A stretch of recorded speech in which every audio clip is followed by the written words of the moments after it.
Maraming salamat. Tayo ay binigyan ng Diyos na magkasama-sama at iisa ang dahilan. Dahil tayo ay mayroong pagmamahal sa bawat puso ng isa't isa. Thank you for your precious time. Napakasaya namin, napakaganda ng regalo na bigay niyo sa amin. Kasi madalang tayo magkita-kita sa loob ng maraming taon. Pero that's the shame, parang may kahapon lang doon. Parang kahapon lang hindi na bago. Ang maganda pa rin ninyo, ang tataba pa rin,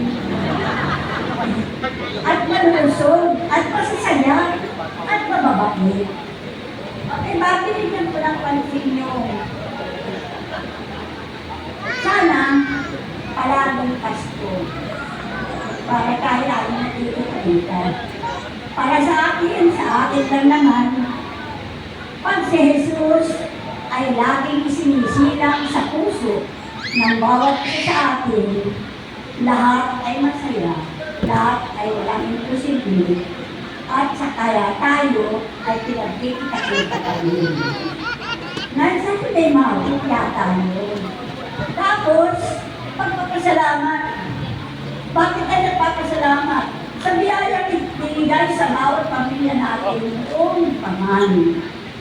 Mga biyayang mamaya ay kayong mga kayong bawat pamilya na magsasalita ay magbibigay ng pasasalamat sa Diyos. Anong natanggap mo ng biyaya na ikinasisiyan mo na ang gusto? Katulad sa akin, sasabihin ko na kayo sa akin, mabiyayang katawan, masaya, nagmamahalan, at loyal sa isa't isa. Ayun ay malaki ng kayamanan, hindi ng financial, ay pagkakay, ay ibibigay naman lahat sa atin. Sa inyong pagsasalita, huwag kayong mahiya na ibalita sa amin. Ano na, nasaan na kayo? Hindi namin alam, nasaan na kayo? Kayo ba yung nararamdaman ka namin? At yun ang mahalaga sa atin sa araw ng Pasko. Yung maramdaman natin ang isa't isa. We have the empathy sa bawat isa sa atin. Nararamdaman ninyo nag-aantay kami.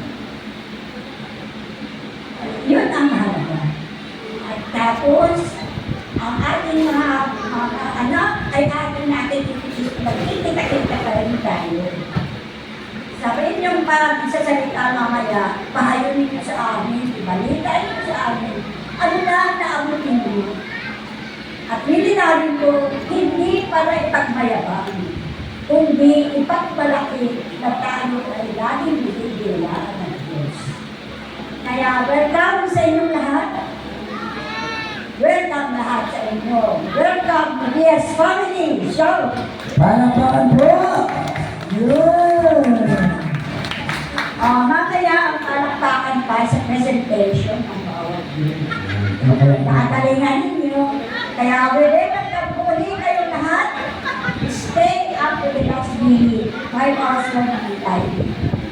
Thank you so much, Nanay Lucy. Yan. Naman. Okay. Siyempre,